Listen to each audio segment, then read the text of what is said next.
She thought she was buying a broken-down barn and a slice of quiet land, just enough room for a workshop and maybe a dream or two. But when Marley Reyes pried open the rusted doors and stepped into the dust-choked dark, the sunlight hit chrome. Dozens of them. Row after row of classic cars, preserved like forgotten royalty. What she didn't know was that one of them wasn't just rare, it was nearly priceless, and it carried a story the world had almost lost. Before we dive into this unbelievable discovery, tell us where you're watching from, and if stories about second chances, long-lost treasures, and mechanical miracles speak to you, go ahead and hit that subscribe button, because tomorrow's story just might top this one. The barn looked like it was exhaling its last breath. Boards sagged under their own weight, and the roof had caved in over the western corner like a broken jaw. Marley Reyes stood at the edge of the property, boots planted in soft earth, arms crossed as the wind stirred her hair, and a red maple leaf skidded across the gravel. It didn't look like much, but it was hers. All 2 acres of it bought for $500, and a handshake from a real estate agent who all but laughed during closing. She hadn't bought it for what was inside. She bought it because she was tired of renting bays in other people's garages, tired of being the girl who could rebuild a carburetor blindfolded but never got her name on the invoice. This place, broken as it was, gave her something she hadn't had in a long time, a blank slate. The barn door groaned when she forced it open. Dust spiraled in the amber light like ghosts rising to greet her. Her boots crunched over straw and shattered glass. The air was thick with the scent of oil, rust, and something older. And then she saw it, the curve of a bumper beneath a canvas tarp. Not just one, dozens. Her breath caught. For a second, she thought they were junk shells forgotten and scavenged. But as she walked closer, her gloved hand brushed metal, and it was cold, smooth, unblemished beneath the dust. She tugged the tarp back slowly. A 1967 Chevy Impala. Pristine body lines, original chrome. Beside it, a Porsche 356. Behind that, a line of Cadillacs, Jags, and what looked like a Ferrari long since swallowed by shadows. She took a shaky step back. This wasn't a graveyard. It was a time capsule. She kept moving down the rows, counting with her heart thudding in her chest. 27 cars, all untouched. Tires flat from age, but bodies intact. Interiors sun-faded, but undisturbed. It didn't make sense. No one mentioned this. No one said a word. And then, tucked beneath a thick sheet of mildew-stained canvas, she found something else. A workbench, neatly organized, tools lined up like soldiers. A typewritten inventory, yellowed at the edges and pinned under a glass paperweight shaped like a gear shift. Victor Elridge Collection, it read. Dated 1986. She whispered the name aloud, and the barn seemed to shiver in response. She stood in silence for a long time, the weight of it settling on her shoulders like oil-stained overalls. This wasn't just a surprise. It was an invitation. She looked back at the Impala, then the Ferrari, then at her own calloused hands. Maybe, just maybe, this place didn't need to be rebuilt from the ground up. Maybe it just needed someone who remembered how to listen to the silence and speak the language of machines. And Marley? She was fluent. By the next morning, Marley was back with a crowbar, a flashlight, and a heart that couldn't decide whether to race or freeze. The sun hadn't cleared the treetops yet, and mist curled low over the ground like it was trying to protect the place or maybe keep it hidden. She parked her truck just beyond the fence line and made her way to the barn, stepping around potholes and brittle grass, half expecting the cars to vanish in the daylight. But they were still there, even more vivid now. The morning light filtered through the broken roof, streaking across rows of steel like a cathedral spotlighting its saints. Dust danced in the beams. The silence was thick, reverent. She could hear her own breath echo in the rafters. She walked down the row again, slower this time, her eyes adjusting to detail. A 1959 Thunderbird, tail fins still proud. A BMW 507, the kind collectors fought duels over. An Aston Martin DB4, pale green under the dust, its badge dulled but unbent. She didn't touch them. Not yet. Just looked. Each one was a statement, a memory, a ghost. They weren't arranged by model year or make. There was no showroom logic here. But they were parked with care, a subtle symmetry to the way they sat, slightly angled, always spaced just wide enough to suggest reverence. This wasn't a hoard. This was a collection, curated, loved. She found herself whispering names. Not just the car models, people's names. Her dad's voice surfaced in her mind, gruff and soft at once. He'd taught her to respect these machines like living things, not because of their speed, but because of the hands that built them and the lives they carried. At the center of the barn stood something different. A lift manual, old school with a tarp-draped car suspended halfway. The shape was unfamiliar, but the design was intentional, elegant. She reached out, pulled the tarp aside, and froze. A Jaguar XKSS. Only 16 ever made. This one still had its original Dunlops and leather-wrapped dash. Her throat tightened. It wasn't just valuable. It was museum-grade, untouched, perfect, and forgotten. Marley sat on a wooden stool near the lift, hands resting on her knees. She let the silence settle again, her mind trying to wrap itself around the impossible. How could a collection like this exist? How could it stay hidden for so long? The floor beneath her creaked slightly, and her eyes drifted toward a steel locker in the back corner, padlocked. Paint chipped. On the front, taped with yellowing edges, was a note. Not yet. 2 words. No name. No explanation. But something about it chilled her more than the morning air. She stood slowly, heart now steadying into something else. Focus. Resolve. There were stories here. Waiting. Preserved not just in paint and leather, but in intention. And if no one else was going to tell them, Marley figured she'd better start learning how. The name Victor Elridge hadn't meant anything to Marley at first. But now, after 2 nights of insomnia and 3 hours digging through county records, it was starting to haunt her. He'd bought the land in 1971 cash sale, no mortgage, and held it until his death in 1993. No children, no spouse, no obituary that she could find. Just a single line on a death certificate that said, cardiac event, and an estate marked, no known heirs. Which begged the question, why was the property never touched? She called the county clerk's office again, asking if there had been any previous interest in the land. The woman on the phone chuckled. Honey, that parcel's been in limbo so long. We stopped listing it in the active records. Some lawyer must have gotten tired of waiting for a buyer and let it go to auction. You're the first bite in over a decade. Marley stared at her laptop, the screen dimming with inactivity. The barn hadn't been just abandoned. It had been forgotten. Purposefully, carefully. She went back that afternoon, her steps more deliberate now. She brought a clipboard, gloves, and a fresh sense of reverence.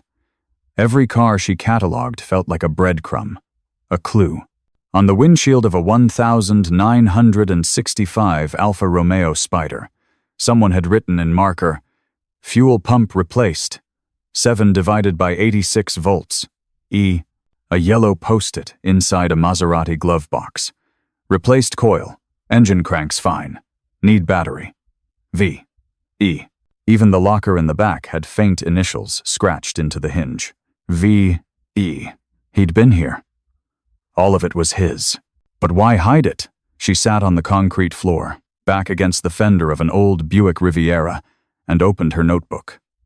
She sketched a rough map of the barn's layout, marked each car, checked for VIN plates, photographed odometers. The average mileage was shockingly low, some barely driven, others never registered at all. Who collects millions in cars and lets them rot in silence? A sudden gust stirred the rafters.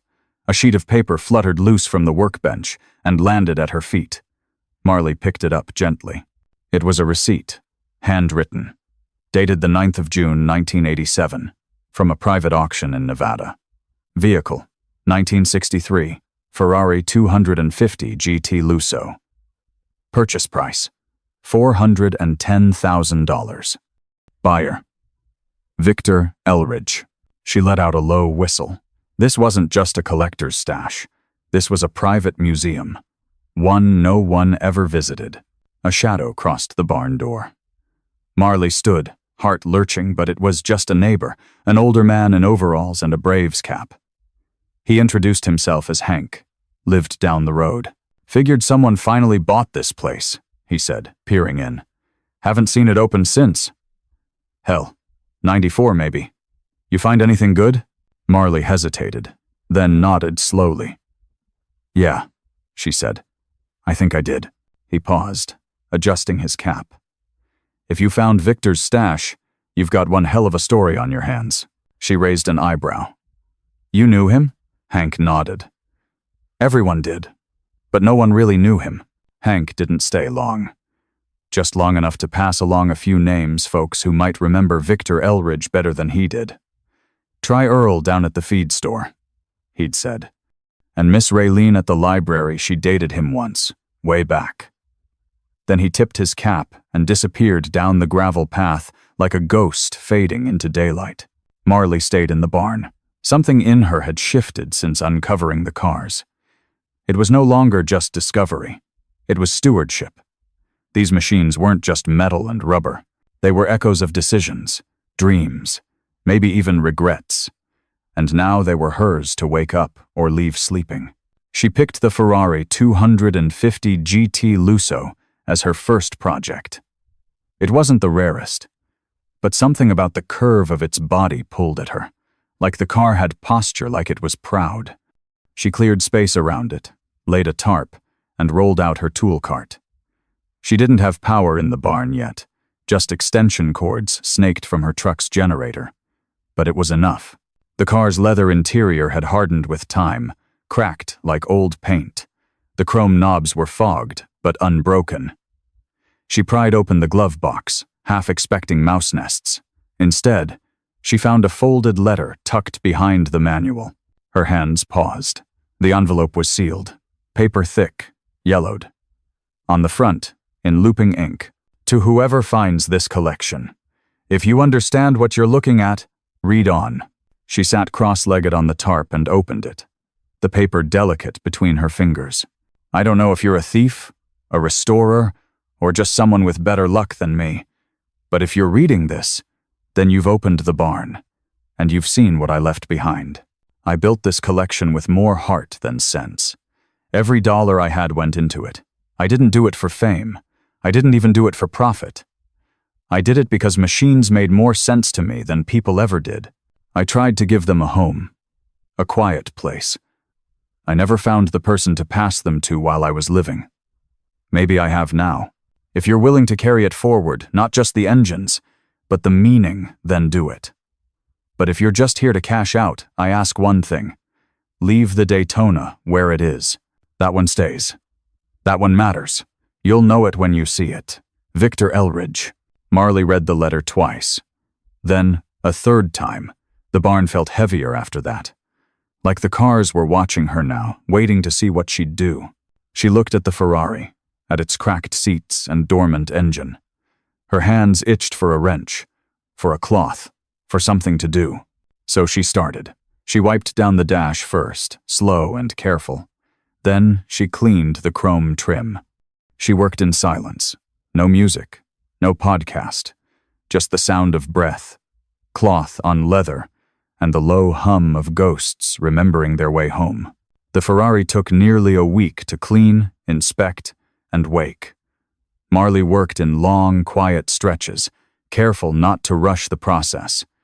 Every bolt felt like a page in someone else's story. Every time a part came free without a fight, she whispered thanks under her breath to Victor, to the car, to whatever force had kept this place safe for so long. She kept Victor's letter folded neatly in her notebook, glancing at it whenever doubt crept in. Not just the engines, the meaning. There was more going on here than horsepower. On the 6th day, she drained the fluids, carefully pulled the spark plugs, and inspected the engine block. It was remarkably clean, preserved better than it had any right to be. Someone had prepped this car for hibernation, sealed it like a time capsule. She stood back, staring at the open hood, and realized something. This wasn't a man who gave up. This was a man who planned. By noon, the Ferrari coughed to life. Not a full roar, not yet, but a soft, promising turnover, like lungs remembering how to breathe. Marley grinned, hands trembling with joy. It had been years since she felt this. Not pride, not relief, belonging. That night, she couldn't sleep. The barn swam in her dreams, endless aisles of gleaming machines and paper notes, a whisper in the rafters repeating, "You'll know it when you see it." In the morning, she returned with fresh eyes. She didn't go to the Ferrari. She didn't check the workbench. She went to the back, the farthest corner of the barn, the place she hadn't touched yet. Something was covered by a thick blue tarp and plywood boards, screwed into the floor with rusted bolts. Unlike the other tarps, this one was deliberate, protective. She crouched down and started unscrewing, hand steady. 30 minutes later, she peeled the tarp away. Her breath caught. Sleek, aggressive, curved in all the right places. A Shelby Daytona coupe. But it wasn't just any Daytona. The color was wrong, a pale silver blue, not the factory racing stripe. The wheels were custom. The chassis had a handwritten serial number engraved on the rear frame rail. She pulled out her phone and started cross-referencing online registries. This car wasn't listed anywhere. Only 6 original Daytona coupes had ever been built, all accounted for. Until now, her pulse pounded in her ears. This couldn't be real, but the details were perfect. The shape, the build, the smell of aged leather. She stepped around it slowly, reverent, and then she saw the note, taped to the rear glass, faded but legible. Prototype. Never raced, never titled. For her, not the world. V.E. It wasn't just a car. It was a promise. A secret Victor had kept hidden for someone who would understand. Marley touched the curve of the fender, heart full and hands shaking. This was the one that mattered, the one meant to be kept. The day after she uncovered the Daytona, Marley made a decision. No more keeping this to herself. Not all of it. She didn't post online. Not yet.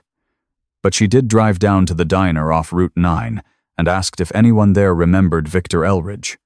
She barely got the question out before half the room turned to look at her. "You're the one who bought his place?" someone asked. "Girl, you've got half the county's best-kept secret sitting in your backyard," another muttered over a plate of hash browns. Stories poured out like syrup slowly at first, then in rich, warm waves. Victor used to come into town once a month. Never talked much, paid in cash, wore the same leather jacket every visit. Some said he was an ex-racer. Others thought he was just rich and lonely. One woman swore he'd been in love once with a teacher named Raylene, who still worked at the library. Marley went to see her that afternoon. Raylene was thin, silver-haired, and sharp-eyed. She didn't seem surprised when Marley introduced herself. "He left them for someone who'd understand," she said, voice low but firm. Victor wasn't interested in money. He was interested in meaning. They sat for an hour, 2 women on opposite ends of a story that had been waiting decades to unfold. Raylene pulled out a small photograph from a book in her desk. Victor, standing beside the Shelby, hand on the roof like it was something sacred. "He never drove it," she said. "Said it was for his future, for whoever would carry the torch." By the end of the week, word had spread. People began stopping by the barn not to gawk, not yet, but to help. Earl from the feed store brought Marley 2 boxes of rags and a set of shop lights. A retired mechanic named James offered to help catalog VINs. A teenage girl named Layla, quiet and grease-smart, asked if she could learn. Marley didn't know how to lead a team. But she didn't need to. She just opened the doors and let people show up. And they did. Every morning, more hands, more stories. An old man who said he'd delivered a part to Victor in 1982. A woman who remembered seeing the Jaguar through a crack in the barn doors as a child. The town, small and forgotten like the barn itself, had woken up, and it was remembering itself through these machines. The Daytona stayed covered, not hidden, just protected. Marley worked on the Ferrari during the day and took notes on every car by night. She set up a whiteboard in the corner, each name and model written in thick black marker. At the center, legacy list. Victor's legacy. And now, maybe hers too. She didn't know where this was going. But for the first time in years, she didn't feel alone in the work. It wasn't just about the cars anymore. It was about the story they carried and the people now showing up to help tell it. The Daytona coupe sat in the back of the barn like a secret that hadn't decided whether it wanted to be told. Marley left it untouched for 2 more weeks. She cleaned it gently, once, with microfiber cloths, and her bare hands, no polish, no tools, just presence. Every time she passed it, she'd pause, like you do in front of a painting that stares back. Because the more she studied it, the more she realized it wasn't just rare. It wasn't supposed to exist. The 7th Daytona was rumored, whispered about in forums and footnotes, in bar conversations between restoration purists and motor historians. A prototype, never raced. Scrapped after Carroll Shelby pulled support from the project.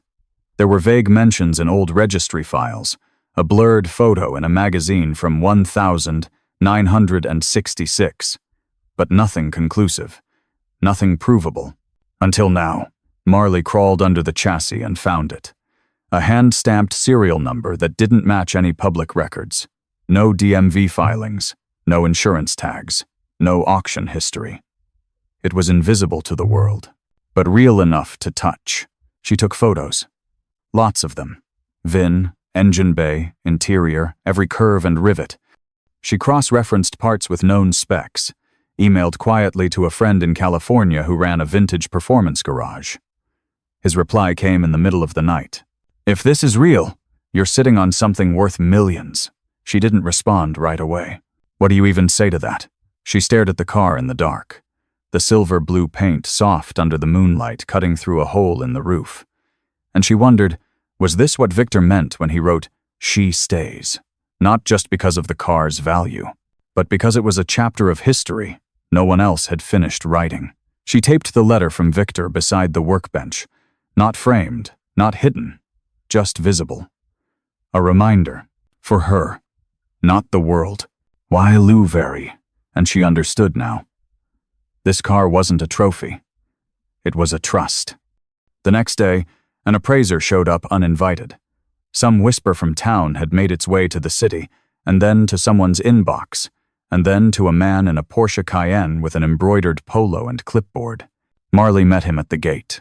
"Not taking visitors," she said. "I'm not a visitor," he replied, flashing credentials. "I'm here to make you an offer." She didn't blink. "Not for sale. I haven't set a number yet." Marley shook her head, steady. "Doesn't matter. This one stays." He hesitated, looked past her at the barn, then nodded once. "You know what you're sitting on?" "Yeah," she said quietly. "A promise." He didn't push. Just got back in the Cayenne and left. And Marley stood alone again, dust swirling around her boots, watching the barn doors swing slowly shut in the wind. The Daytona was safe. For now, not locked away. Not flaunted. Just waiting, like it always had. The phone didn't stop ringing after that. First, it was a vintage automotive blogger from New York. Then a museum curator from Indianapolis. Then a producer with a car documentary show who asked, "Would you be willing to talk on camera?" Marley ignored most of them. She didn't want attention. She wanted understanding. But curiosity is a powerful currency, and somehow, word spread anyway. It was the Shelby Daytona that did it. Even without confirming it publicly, whispers of the 7th car reached deep into the collector world. People who had spent decades chasing myths suddenly believed it was true because Marley Reyes didn't chase money. And the kind of person who didn't sell lent credibility to the story. So, when Dr. Etta Wallace called from the Automotive Heritage Foundation and offered to visit in person, Marley said yes. Etta arrived in a battered station wagon, not a luxury SUV. She wore jeans, steel-toed boots, and no makeup. Her first words were, "I brought my own flashlight, and I don't need coffee, just truth." Marley liked her immediately. They spent 5 hours walking through the barn. Etta didn't touch the cars. She just observed, made notes, asked questions only someone who'd lived their life under hoods would know to ask. And when they finally reached the Daytona coupe, Etta stood very still. She walked a slow circle around the car, paused at the rear fender, and crouched down to inspect the hand-stamped serial number. "This is real," she said softly. "God help us. It's real." Marley nodded. "That's what I thought." Etta stood up, eyes misting behind her glasses. "Do you know what this means?" "Yeah," Marley said. "That the world's going to come knocking." And it did. Within a week, offers started showing up by mail and email. $2 million, then $3, then $4. One collector offered to pay in gold bars and wire transfers if she didn't want the IRS involved. Someone else offered to buy the entire barn as is, sight unseen. Marley didn't respond to any of them. Instead, she installed a better lock on the barn door, reinforced the roof with help from some locals, and placed the Daytona on a raised display she built herself not as a shrine, but as a signal. This wasn't going anywhere. She granted one interview. Just one. With a small publication called Wrench and Weld Monthly, the same magazine her father used to read in the garage when she was 10. They sent a young journalist who asked more about Victor than the cars, and who called Marley a steward of history. The article went viral anyway, and through it all, Marley kept working. The Ferrari was fully restored now. The Jaguar purred again, and the Aston Martin was halfway stripped, mid-transformation. People kept asking her, "What's your plan?" She didn't have one. Not exactly. But she knew this. She didn't find a treasure. She'd inherited a responsibility, and she was going to do it justice. On a crisp Saturday morning, Marley unlocked the barn doors before sunrise. The air smelled like October dry leaves, cold soil, oil-stained denim. Her breath clouded in the dim light as she walked the center aisle, past the polished Ferrari, the gleaming Jaguar, the Aston still mid-restore. At the end of the row sat the Daytona, quiet and proud. Today wasn't about wrenching. It was about remembering. She'd sent out handwritten invitations not to collectors or journalists, but to locals, to the people who had known Victor, who had watched the barn sit silent for years, who'd shown up with donuts, or socket wrenches, or nothing but curiosity and care. They came in flannel and overalls, in boots and church shoes. They brought folding chairs, thermoses, and homemade banana bread. Raylene was there, wrapped in a lavender shawl. Hank brought his grandson. Even the librarian showed up and cried when she saw the Jaguar. Marley stood at the front of the barn, nervously clutching a note card she never read from. "This isn't a reveal," she said. "This is a thank you. For showing up. For believing this place still mattered." She gestured toward the cars, their hoods open like they were breathing. Victor didn't just collect metal. He preserved stories. And I think he was waiting for someone to pass them to. She paused, the emotion rising. "I wasn't supposed to be that someone. I bought this place for $500 thinking I'd tear the barn down, build a little garage, fix up beaters and maybe catch my breath. But what I found..." She glanced at the Daytona. "What I found gave me purpose." A long silence followed, filled with nothing but the ticking of cooling engines and the shifting of folding chairs. Then someone started clapping. Then everyone was. Afterward, people milled around the barn, swapping stories and memories like old friends at a family reunion. Marley walked among them, quieter now, watching. That's when Raylene handed her the chain. "I found this in a box of Victor's things," she said. Figured it belonged here. It was a simple keychain leather strap, tarnished ring, and one key, engraved V.E. Marley turned it over in her hand, thumb tracing the worn letters. The key didn't match any car she'd touched yet, but that didn't matter. It belonged. That night, after the guests had gone and the last chair folded away, Marley placed the key on a hook by the Daytona. She didn't label it. She didn't need to. It was the final piece of something she couldn't quite name. Not closure, not ownership. Custodianship. She locked the barn and stepped outside. The moon was high, silver against the barn roof, and the grass glowed like glass under her boots. She didn't know what tomorrow would bring, or if another letter, another key, would surface. But for the first time in a long time, she felt steady, like she'd finally stopped running, and started building. The sign wasn't flashy, just brushed aluminum letters bolted to a slab of barnwood hung beneath the eaves of the restored roof. Legacy Garage. No tagline, no logo, just a name that felt like a promise. It opened quietly. No ribbon cutting, no press release. Just a dusty Saturday morning with the doors rolled up and the smell of coffee drifting across the lot. A couple of neighbors wandered in. A few friends brought tools. One older man showed up with a rusted '64 Buick and asked shyly, "You think it's worth saving?" Marley just smiled. Everything is. The barn wasn't just a display anymore. It had become something alive. One side remained museum-like, the Ferrari, the Jaguar, and yes, the Daytona, still sitting on its raised platform, polished but untouched. A silent centerpiece, a sacred story. But the rest? The rest had turned into a working space. Teens from the local high school came on weekends to learn how to change oil, gap spark plugs, torque bolts. Retired mechanics brought donuts and stayed all day, teaching kids how to listen to an engine with their ears, not just their diagnostics. Marley didn't charge them. Legacy wasn't about invoices. It was about hands in motion, knowledge passed down, and the belief that even what's been forgotten can be brought back to life with time, care, and love. A donation box sat by the front desk. People gave what they could, a little cash. A toolbox. A story about the first car they ever drove.